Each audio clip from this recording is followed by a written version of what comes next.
প্রতিটি মানুষের জীবনে এমন একজনকে থাকা দরকার যে তাকে শাসন করবে, তার সাথে থাকবে, সকাল থেকে দুপুর পর্যন্ত না খেলে জোর করে খেতে পাঠাবে, বৃষ্টিতে ভিজলে রেগে তাকাবে আর বলবে আচ্ছা যাও ভেজো,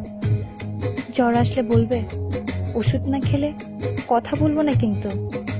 রাতে সময় মতো না ঘুমালে বলবে ফোন অফ করো আর ঘুমিয়ে পড়ো, ঘুম না এলে বলবে চোখ বন্ধ করো, দেখো ঠিক ঘুম আসবে, রাস্তা পার হওয়ার আগে অন্তত একবার বলবে সাবধানে রাস্তা পার হবে কিন্তু, বাইরে কোথাও গেলে বলবে ভালো করে আর সাবধানে যাবে, ফাইনালের আগে কড়া ধমক দিয়ে বলবে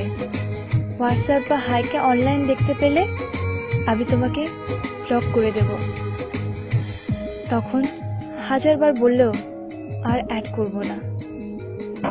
তার জন্য চিন্তা করা, খেয়াল রাখা, শাসন করা, এসব শুধু একজন ভালোবাসার মানুষই করবে তা কিন্তু নয়, একজন ভালো বন্ধুও করতে পারে, সেটা তুমিও হতে পারো আর আমিও হতে পারি। একটা জীবন পার করতে সবসময় এমনই একটা মানুষের দরকার, সবার জীবনে এমন একজন থাকুক বা এমন কেউ আসুক যে তাকে প্রতিটা ভুলের জন্য বাকিদের মতো তাকে ভুল বুঝবে না, তাকে সঠিক পথে নিয়ে আসবে আর বলবে আমি তোমার পাশে আছি আর সারা জীবন থাকবো।